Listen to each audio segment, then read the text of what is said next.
Hello students, good morning. Today we are going to discuss worksheet number 16 and we will discuss poem geography lesson in this worksheet. In the last worksheet, you read a poem about the perspective of a man who sees the city from above, seated in a jet plane. पिछली worksheet में हम लोगों ने ये poem पढ़ी थी जिसमें poet एक जेट प्लेन में ट्रैवल कर रहे हैं और वहां से वो बैठकर प्लेन की विंडो से नीचे का व्यू देखते हैं। जिन शहरों में हम रहते हैं, जिन कंट्रीज में हम रहते हैं, जिस पृथ्वी पर हम रहते हैं, उसको वो ऊपर से ऑब्जर्व करते हैं और उनके मन में जो व्यूज आते हैं उन व्यूज को उन्होंने इस पोएम में बहुत खूबसूरती से पेश किया है।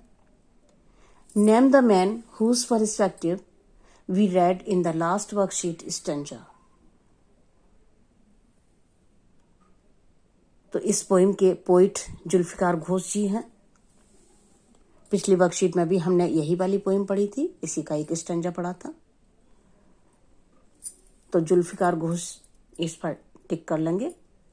Now let us read the remaining poem and see what happens when we will go much higher. आगे पढ़ेंगे इस पोएम को और देखेंगे अगला स्टेंजा जब प्लेन और ऊपर पहुंच जाता है। When the jet rose 6 miles high. अब जेट कहां पर, कितनी ऊंचाई पर पहुंच गया? 6 माइल्स। 6 माइल्स की ऊंचाई पर है। It was clear the earth was round. और यहां पहुंचकर पोइट को लगता है कि पृथ्वी जिस पर हम लोग रहते हैं वो राउंड शेप में है। And that it had more sea than land. और एक चीज उनको और क्लियर होती है वहां पहुंचकर कि जिस पृथ्वी पर हम लोग रहते हैं, जो एरिया हमारा इस तरह का है जहां पर हम मकान बनाते हैं, घर बनाते हैं, खेती करते हैं, पर्वत हैं, पहाड़ हैं, ये सारा एरिया ये बहुत कम है। समुद्र वाला एरिया वो ज्यादा है। It had more sea than land but it was difficult to understand. लेकिन एक बात पोइट को समझ में नहीं आ रही और वो बताते हैं that the men on the earth found causes to hate each other. वो कहते हैं इतनी ऊंचाई पर आने के बाद और यहां से हर तरह से पृथ्वी पर देखने के बाद मुझे ये क्लियर नहीं हो रहा कि मनुष्य ने आपस में इतने मतभेद, इतनी घृणा, इतने सारे डिफरेंसेस क्यों क्रिएट कर रखे हैं। To build walls across cities and to kill. हमने इस खूबसूरत पृथ्वी को सिटीज में, कंट्रीज में बांट रखा है और एक कंट्री के लोग दूसरे कंट्री को, एक सिटी के लोग दूसरे सिटी को पसंद नहीं करते। कोई ना कोई वजह हम ढूंढ लेते हैं घृणा करने की और उसको बनाए रखते हैं।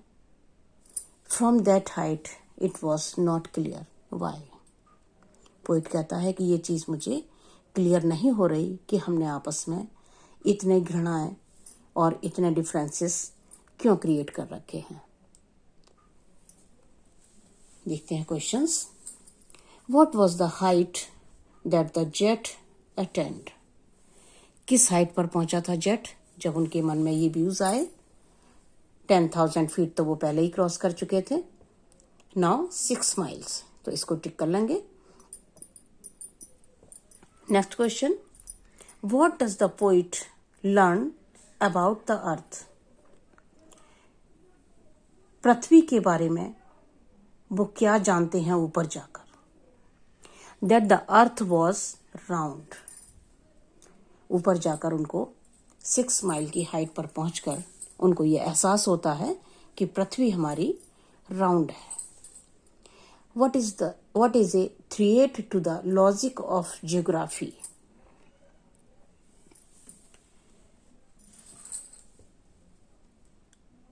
पोइट ऊपर पहुंचकर एक हाइट पर पहुंचकर वो ये सोचता है कि वहां से पृथ्वी जो है, जो हमारा लैंड एरिया है, बहुत ही खूबसूरत है और वहां से कुछ भी नहीं दिखाई देता, न सिटी न कंट्रीज, कुछ भी क्लियर नहीं होता, केवल पृथ्वी दिखाई देती है। जो लैंड एरिया है हमारा वो दिखाई देता है।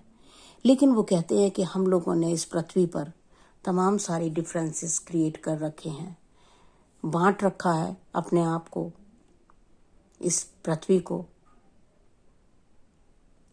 और इसको वो एक थ्रेट बताते हैं to the logic of geography. तो what is a threat to the logic of geography? इसमें मैन, इसको टिक कर लेते हैं। आगे देखते हैं। Make a list of the rhyming words from the above mentioned stanza. Rhyming words लिखने हैं आपको। एक आपको दिया हुआ है हाई और वाई। जो सेम साउंड के वर्ड्स होते हैं वो हमारे राइमिंग वर्ड्स होते हैं। एक जैसी टोन, बोलने में एक लय नजर आती है, इन वर्ड्स को हम राइमिंग वर्ड्स कहते हैं। और देखते हैं लैंड, अंडरस्टैंड, ये एक दूसरे से राइम करते हैं, दोनों की साउंड एक जैसी है। राउंड एंड फाउंड, और एक आपको दिया हुआ है ऊपर। आगे next question, state one thing that become clear and one thing that remains unclear to the poet. आपको 2 पॉइंट लिखना है। एक वो पॉइंट लिखना है जो पोइट को बिल्कुल ऊपर जाके क्लियर हो जाता है, और एक वो पॉइंट लिखना है जो इतनी ऊंचाई पर पहुंचने के बाद भी उनको क्लियर नहीं होता और वो उसके बारे में कंफ्यूज है। तो देखते हैं, लिखते हैं, it was clear that the earth was round. ये चीज उनको क्लियर हो जाती है कि पृथ्वी राउंड शेप में है। But it was not clear that the man on the earth found causes to hate each other. लेकिन ये उनको क्लियर नहीं होता कि पृथ्वी पर जो मनुष्य रहते हैं वो आपस में एक दूसरे से हेट क्यों करते हैं, क्यों इस तरह का बिहेवियर वो एक दूसरे के साथ में करते हैं, ये उनको क्लियर नहीं है। तो ये वर्कशीट आपकी हो गई complete. Covid appropriate behaviour message, wash your hands with soap and water regularly. ध्यान रखें अपना, स्वस्थ रहें। Thank you so much.